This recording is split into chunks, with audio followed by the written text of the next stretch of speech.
नमस्कार दोस्तों, स्वागत है आप सभी का exam Guru tips and tricks में। मेरा नाम है सौरभ देवनाथ और दोस्तों ये है मैथमेटिक्स का वीडियो नंबर 87। हम पूरे के पूरे 86 वीडियोस कंप्लीट कर चुके हैं जिसमें हम 860 very very important questions cover कर चुके हैं। दोस्तों इस सीरीज में हम टॉप 10 क्वेश्चंस देखते हैं जो कि एक अच्छे क्वेश्चंस होते हैं और ये पूरे प्रीवियस ईयर से पिक किए जाते हैं। तो जैसे ही आपके सामने इस क्वेश्चन को पुटअप किया जाएगा आपको उसको पहले खुद से सॉल्व करना है, फिर मेरा तरीका देखना है, फिर नेक्स्ट क्वेश्चन के लिए अप्रोच करना है। ठीक है, आई होप आपको समझ में आ गया होगा। तो आइए फिर वीडियो को स्टार्ट किया जाए। तो पहला क्वेश्चन, एक दुकानदार ने 10 पेंसिल के डिब्बे 100 रुपये प्रति डब्बे के दर से खरीदे, जिसमें प्रत्येक डब्बे में 10 पेंसिल है और प्रत्येक पेंसिल को 12% के लाभ पर बेच दी। उसका कुल विक्रय मूल्य कितना है?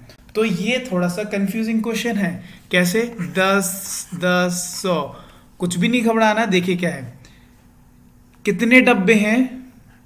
10 पेंसिल के डब्बे हैं। ठीक है, ऐसे करके कितने हैं? 10 है डब्बे है। एक डब्बे में कितने पेंसिल है? एक डब्बे में 10 पेंसिल है और एक डब्बे की कीमत कितनी है? प्रति डब्बे 100 रुपए कितना है? मतलब एक पेंसिल की कीमत, 1 पेंसिल की कीमत कितनी है? एक पेंसिल की कीमत 10 रुपए है। ठीक है, प्रत्येक पे उसको क्या हो रहा है? 12% करके प्रॉफिट हो रहा है। क्या हो रहा है? 12% करके प्रॉफिट हो रहा है। अच्छा, एक बात बताइए, 10 डब्बे है, एक डब्बे में 10 पेंसिल है, एक पेंसिल की कीमत 10 है, तो 10, तो एक डब्बे की कीमत, अगर एक डब्बा, देखिएगा एक डिब्बा की कीमत अगर 100 है तो 10 की कीमत, 10 डिब्बे की कीमत कितनी हो जाएगी? 1000 हो जाएगी। और कितना प्रॉफिट कमाना है? 12% करके प्रॉफिट हो रहा है। अंडरस्टूड? सो लिखो तो कोई दिक्कत तो नहीं, बस एक शून्य लगा दो। 1120, इतने रुपए का हो गया profit. Option number B. Understood? आइए बढ़ते नेक्स्ट क्वेश्चन की तरफ। क्वेश्चन क्या बोल रहे हैं, एक काम करता हूँ, कलर चेंज कर देता हूँ क्योंकि सिमिलर सा हो जा रहे हैं। ब्लू कर देता हूँ। ठीक, ओके। किसी घनाभ में 3 सतह का क्षेत्रफल 20 वर्ग मीटर, 32 वर्ग मीटर और 40 वर्ग मीटर है। घनाभ का आयतन क्या है? देखिए,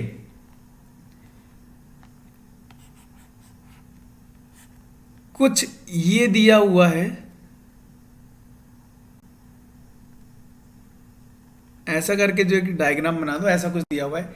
इसका एरिया कुछ दिया हुआ है, इसका एरिया कुछ दिया हुआ है और टॉप का एरिया कुछ दिया हुआ है। कितने सरफेसेस होते हैं, कितने फेसेस होते हैं? 1 2 3 4 5 6, है ना? ओके, अब देखिए, 3 सतह का क्षेत्रफल, मतलब ये अगर एल इंटू बी हुआ, लेंथ इंटू ब्रेथ, ये क्या हो जाएगा? Breath into height. और ये क्या हो जाएगा? और ये क्या हो जाएगा? ये हो जाएगा हाइट इंटू लेंथ।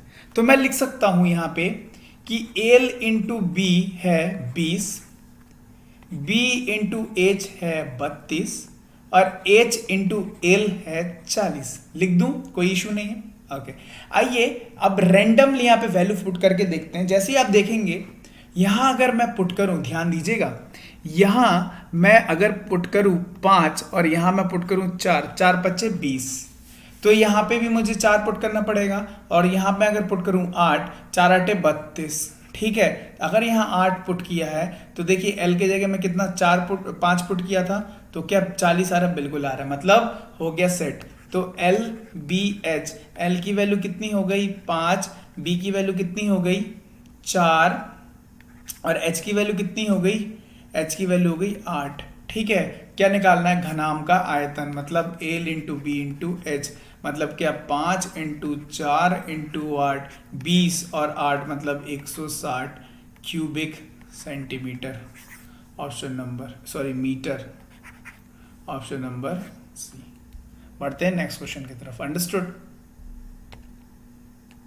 आइए नेक्स्ट क्वेश्चन क्या बोल रहा है, दूध और पानी के एक मिश्रण का 2/3 भाग दूध है। दूध और पानी, मिल्क एंड वाटर का एक मिश्रण का 2/3 भाग दूध है, 2 अगर दूध हुआ और दोनों का मिला के 3 हो रहा है तो मतलब ये 1 होगा। समझ में आया? तो देखिए, तो मिल कितना हो गया इसमें से 2/3 ही तो हुआ, मतलब टोटल 3 है, 2 और 1 + 3 और मिल क्या हुआ 2 हुआ। समझ में आ गया ये? अब वो बोल रहा है मिश्रण का कुल मात्रा 21 लीटर है। यहाँ देखिए कितना है 3 है, 3 की अगर 21 है मतलब मल्टीप्लाई बाय 7, इसका मतलब 1 की वैल्यू 7 है तो 2 की वैल्यू क्या होगी 14, इसकी वैल्यू होगी 7। समझ में आ गया? अब बोल रहा है इसमें से यदि इसमें 4 लीटर पानी और मिला दिया जाता है, वाटर 4 और जोड़ दिया मतलब हो गया 11 और ये तो 4 था। समझ में आ गया? तो मिश्रण में दूध की प्रतिशत क्या रहेगी? दूध कितना रहा 14, कितने में से 14 + 11 टोटल में से मतलब 25, परसेंटेज में कन्वर्ट करने के लिए 100, तो कितना 4, कितना हो गया ये 56, ऑप्शन नंबर बी। समझ में आ गया? आइए बढ़ते नेक्स्ट क्वेश्चन की तरफ। बोल रहा है 48 लोग किसी काम को 17 दिन में कर सकते हैं, 6 दिन बाद 4 कामगार काम छोड़ देते हैं, इसके बाद से काम पूरा करने में कितने दिन लगेंगे? दिन लगेंगे। ठीक है, तो देखिए क्या है ये रेस्ट टाइप क्वेश्चन है, तो क्या करना है x × y / z। x मतलब स्टार्टिंग मीन्स कितने लोग हैं स्टार्टिंग में 48 लोग हैं। y मतलब है कि y मतलब है जिस अनुसार कार्य चल रहा है और कितने दिन में कार्य पूरा हो जाएगा। ठीक है, और z मतलब सुन लीजिएगा, z मतलब क्या है, हमें जितने दिन या आदमी के साथ काम को पूरा करना है फाइनली। तो देखिए स्टार्टिंग में कितने लोग थे 48 थे। अच्छा, y मतलब मैंने क्या बोला, जिस अनुसार कार्य चल रहा है और कितने दिन चलेगा। 17 दिन का भाई केस था, 6 दिन के बाद मतलब 17 - 6 कितना 11। ठीक है, so multiply by 11। Okay, z मतलब मैंने क्या बोला, हमें जितने दिन या आदमी के साथ काम करना है। पहले कितने लोग थे, पहले कितने थे 48 थे, अभी 4 कामगार क्या किए, 4 कामगार छोड़ के चले गए, मतलब अभी कितने हो गए 44 हो गए, डिवाइडेड बाय 44। अंडरस्टूड? बस हो गया कहानी। 11 से उड़ाते हैं 1 4, ये कितना हुआ 1 और 2 12, सो कितने दिन लगेंगे 12 दिन लगेंगे। अंडरस्टूड? बढ़ते नेक्स्ट क्वेश्चन की तरफ। बोला निम्नलिखित में से कौन सा विकल्प आवर्ती दशमलव का उदाहरण है, मतलब रिकरिंग है, मतलब कभी खत्म ही नहीं होना है। आइए ये क्या होगा, इसको काटते पीटते हैं तो ये किससे जाएगा, ये 12 से जाएगा 2 बार, ये जाएगा 5 बार, तो ये तो हो जाएगा क्या 0.40। ठीक है ना, 0.40 हो जाएगा ना।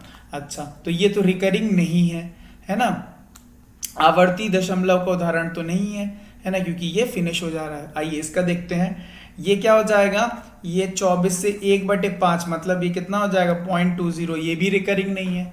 अच्छा, इसका देख लेते हैं, ये क्या हो जाएगा। अच्छा, डी वाला देखते हैं, तो ये क्या हुआ 6 से गया 4 और 6 से गया 5, 4/5 मतलब 0.80, ये भी रिकरिंग नहीं है। अभी ये इसकी कहानी देखते हैं, 6 से गया तो 4 और 4 छक्के 24 और 6 से गया तो ये कितना हुआ 1 और 3 6 15 मतलब 4/15 मतलब इसकी होता है पॉइंट कितना हुआ ये 0.266666 ऐसा आगे बढ़ता चला जाएगा, मतलब ये आवर्ती दशमलव का उदाहरण है। मतलब कौन सा हो गया ऑप्शन नंबर।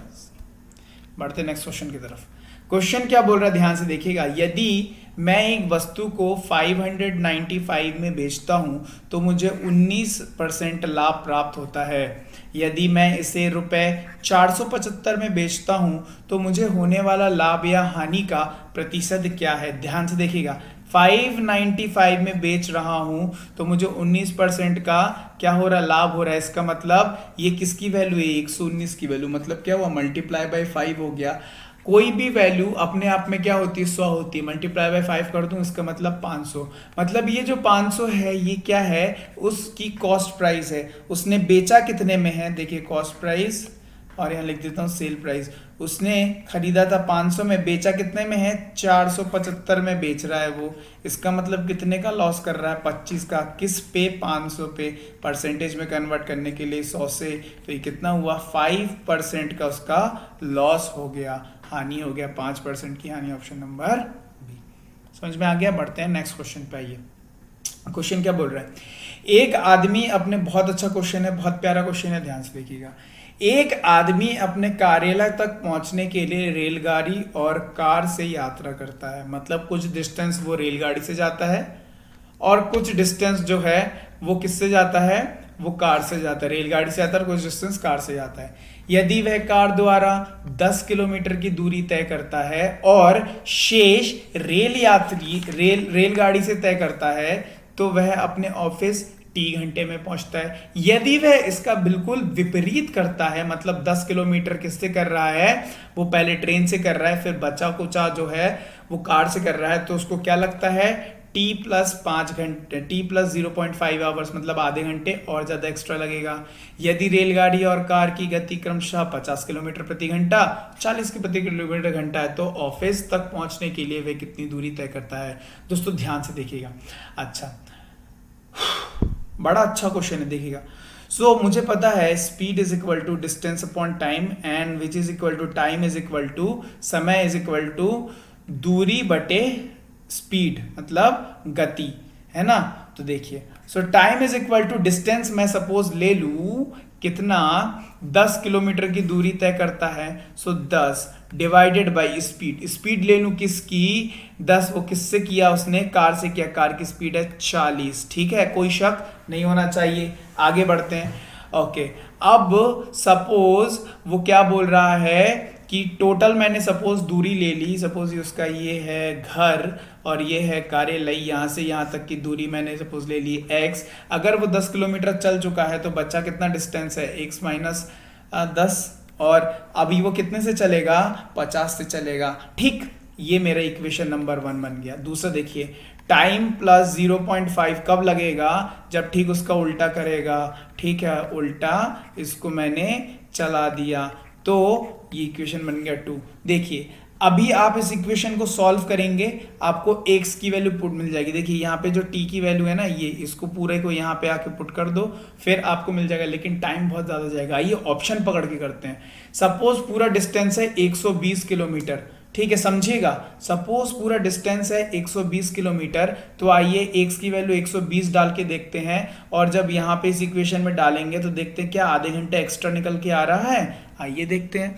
ठीक है, तो यहाँ देखिए ये वाला इक्वेशन नंबर 1 की बात चल रही है, ठीक है। तो देखिए 10/40 मतलब ये कितना हो गया, 15 मिनट हो गया, ठीक है। अच्छा, यहाँ देख लेते हैं 120। अच्छा, एक सेकेंड रुकिए, 1 सेकेंड, इसको थोड़ा सा मैं और सिंप्लीफाई वे में करता हूँ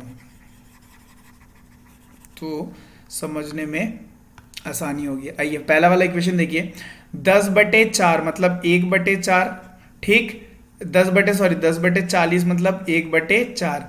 अच्छा, x की वैल्यू मैंने क्या ले ली, 120 ले ली। 120 से 10 गया मतलब 110, 110 बचे 50 मतलब 11/5। आइए एलसीएम ले लूं 20, तो ये क्या हुआ 5, और ये क्या हुआ 4 मतलब 44। इसका मतलब 49 डिवाइडेड बाई 20। इक्वेशन 1 की वैल्यु आ गई मेरी 49 डिवाइडेड बाई 20। दूसरे में देखते हैं, यहाँ पे पुट करता हूँ तो ये क्या आ जाएगा, 1/5 आ जाएगा, और यहाँ क्या आ जाएगा 110/4 मतलब 11/4, मतलब ये क्या हो जाएगा 20, और यहाँ क्या आ जाएगा 59/20। अब देखिए 59/20 आ गया इक्वेशन नंबर 2 की वैल्यू, और 49/20 आ गया इक्वेशन नंबर 1 की वैल्यू। आइए माइनस कर देते हैं इन दोनों को। सो यहाँ देखिए 59/20 माइनस 49/20, तो 20 तो कॉमन है, और कितने का कॉमन डिफरेंस आया 10। 1/2 मतलब 0.5 आ गया, सेटिस्फाई कर गया कंडीशन, इसका मतलब ऑप्शन नंबर ए। ठीक है, अदरवाइज मैंने बोला है आपको दोनों इक्वेशन सॉल्व करना और आपका आंसर आ जाएगा, मर्जी आपकी। आइए नेक्स्ट क्वेश्चन, बोल रहा है 2.5 दर्जन सेब का किराया मूल्य 300 रुपए है। 2.5 दर्जन मतलब 30 सेब है ना, 2 मतलब 24 और आधा मतलब 6 तो 30। तो कितने हैं? 300 है, मतलब 30 की वैल्यू 300 है। एक की वैल्यू कितनी होगी? एक सेब की वैल्यू 10 होगी। तो बोल रहा है प्रत्येक सेब को 15 में बेचा गया। अच्छा 30 सेब थे, 15 में बेचा गया तो कितना हो गया? 445 रुपए में बेचा गया। अब पूछ रहा है तो लाभ प्रतिशत, 300 में खरीदा था, ठीक है, और 450 में बेच रहा है, मतलब 150 का प्रॉफिट किस पे? 300 पे, multiply by 100 for percentage, so what we will get 50%। उसको क्या हो गया? प्रॉफिट हो गया। Option number B. Next question बोल रहा है, ध्यान से देखिएगा, बड़ा अच्छा क्वेश्चन है। एक निश्चित धनराशि पर 2 वर्ष में 10% वार्षिक ब्याज के दर से रुपए 2000 साधारण ब्याज मिलता है। यदि इसी धनराशि पर चक्रवृद्धि ब्याज संयोजित होता तो दोनों प्रकार के ब्याज का अंतर क्या है? ध्यान दीजिएगा, 2 वर्ष में 2 वर्ष और 10% वार्षिक ब्याज, ये क्या बोल रहा है? 2000 पे साधारण ब्याज वाला केस है, मतलब 2 ईयर, और परसेंटेज कितना? 10 करके रेट है। तो क्या होता है? R इंटू टी मतलब 20% की वैल्यू क्या है? 2000 है, मतलब एक की वैल्यू क्या होगी? एक की वैल्यू क्या होगी? 1 8 2, तो एक की वैल्यू क्या होगी? 2, एक की वैल्यू होगी 100। ठीक है, अब मुझे एक बात बताइए, 2 वर्ष वाला केस है और ध्यान दीजिएगा 1% की वैल्यू क्या हो गई? 100। 2 वर्ष वाला केस है और 10% वार्षिक है। आपको पता है 10 और 10 जोड़ूंगा तो हो जाएगा 20%। ये कौन से में? एसआई में। और अगर कंपाउंड इंटरेस्ट की बात करूं, मतलब चक्रवर्ती ब्याज की बात करूं, तो क्या होता है? A plus B plus A B into 100 ये होता है। सो 10 प्लस 10 और 10 इंटू 10 100 डिवाइडेड बाई 100, मतलब ये हो जाएगा 21। डिफरेंस कितना है? 20 और 21 में 1 का डिफरेंस है। 1 की वैल्यू तो 100 निकल के आ गई ऑप्शन नंबर सी। अंडरस्टूड? बढ़ते नेक्स्ट क्वेश्चन की तरफ। आज का आखिरी क्वेश्चन, इसके बाद आपका होमवर्क होगा। क्वेश्चन देखिए, बड़ा अच्छा है। राम ने शिव को 3 वर्ष के लिए 6000 रुपए तथा कृष्णा को 5 वर्ष के लिए 8000 रुपए का एक समान साधारण ब्याज की वार्षिक दर से उधार दिया। उसे दोनों से कुल रुपए 5220 रुपए ब्याज राशि मिली। ब्याज की वार्षिक दर की प्रतिशत ज्ञात कीजिए। देखिए कैसे करना है। 3 वर्ष कितने रुपए? 6000, और दूसरे वाले को 5 वर्ष कितने रुपए? 8000। सिंपल क्या करो? मल्टीप्लाई कर दो और मल्टीप्लाई करके जोड़ दो। ये कितना हो गया? 18000। ये कितना हो गया? 40000। दोनों को जोड़ दो तो कितना हो गया? ये 58,000 हो गया। ठीक है, कोई शक तो नहीं होना चाहिए। अब क्या करना है? ब्याज निकालने के लिए, रेट निकालने के लिए क्या करूं? 5220 डिवाइडेड बाई 58,000 कर दूं, मल्टीप्लाई बाय 100 कर दूं, परसेंटेज मेरा निकल के आ जाएगा कितना? 9%। आ गया। सिंपल सा है, कैसे कर दिया, जल्दी से समझ में आ गया तरीका। तो दोस्तों ये है आपका होमवर्क का क्वेश्चन। आसान सा क्वेश्चन है, ज़्यादा कुछ लॉजिक वॉजिक नहीं है। ठीक है, सो आई होप आपको वीडियो समझ में आ गया होगा, सारे क्वेश्चन समझ में आ गए होंगे। वीडियो अगर समझ में आया तो वीडियो को लाइक ज़रूर करना, दोस्तों के साथ शेयर करना। चैनल को सब्सक्राइब नहीं किया तो जल्दी से चैनल को सब्सक्राइब कर लेना, क्योंकि मैं रोज़ाना आपके लिए ऐसे ही वीडियोज़ लाता रहता हूँ। मिलते हैं आपसे नेक्स्ट वीडियो में। तब तक के लिए bye bye and have a nice day.